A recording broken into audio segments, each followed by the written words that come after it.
ribuan pengaduan untuk petugas pengelola pengaduan layanan publik admin Wargaku kemarin. Fixer berharap bekal teknis mendorong admin pengelola aplikasi Wargaku memahami dan mengerti SOP pengaduan.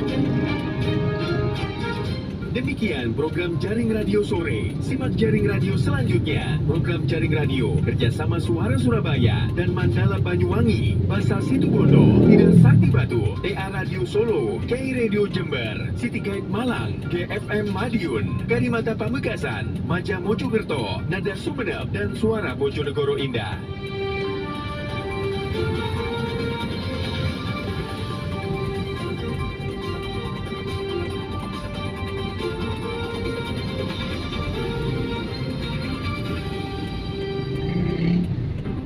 News Interactive, saluting 100 FM, Suara Surabaya.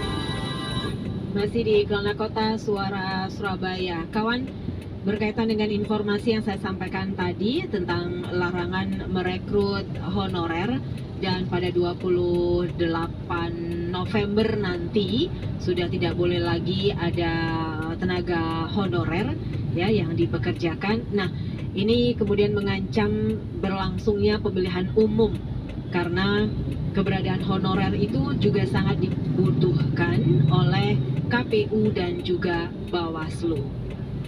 Ketua Bawaslu RI Rahmat Bagja menyampaikan sekitar 7.000 pegawai non-ASN berpotensi purna tugas karena kebijakan ini.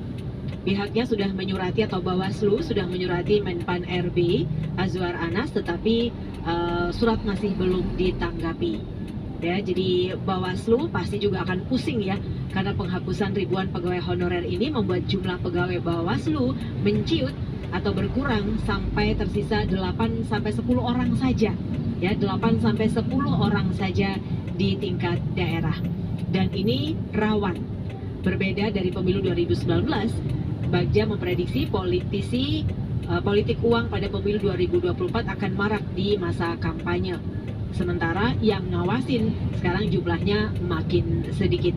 Ya, dulu masa kampanye juga panjang. Politik uang terjadi di detik-detik terakhir yang umumnya menjadi fenomena di masa-masa tenang.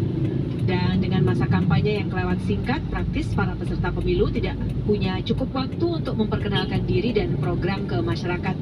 Dan dikhawatirkan mereka memilih jalan pintas untuk mendulang suara dengan membeli suara. Jadi langkah ideal yang harus ditempuh Bawaslu mengerahkan sebanyak-banyaknya pengawas di masa kampanye. Nah, sayangnya ada aturan baru itu. Penghapusan ribuan honorer ini, kawan, merupakan imbas dari berlakunya Undang-Undang Nomor 5 Tahun 2014 tentang ASN yang menyatakan kalau ASN hanya terdiri dari PNS dan PPPK. Dalam PP Nomor 49 Tahun 2018 tentang manajemen pegawai pemerintah dan kerja, yaitu tenaga honorer tahun sejak aturan diundangkan pada November 2018.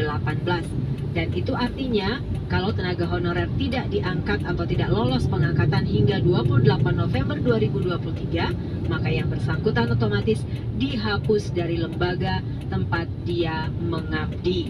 Sementara KPU dan Bawaslu, meski didesak oleh kebutuhan segenting apapun sebagai lembaga penyelenggara pemilu, tidak bisa berinisiatif memperpanjang masa kerja ribuan tenaga honorer itu.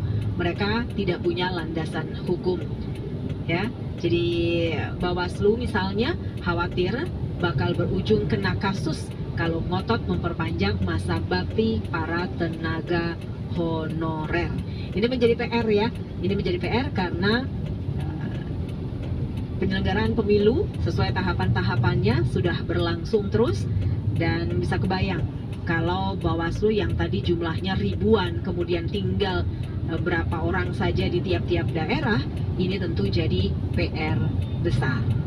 Suara Surabaya 100 FM Surabaya. Pa, September nanti kan ulang tahun kakak. Mama pengen kasih kejutan ke kakak nih. Apa ya?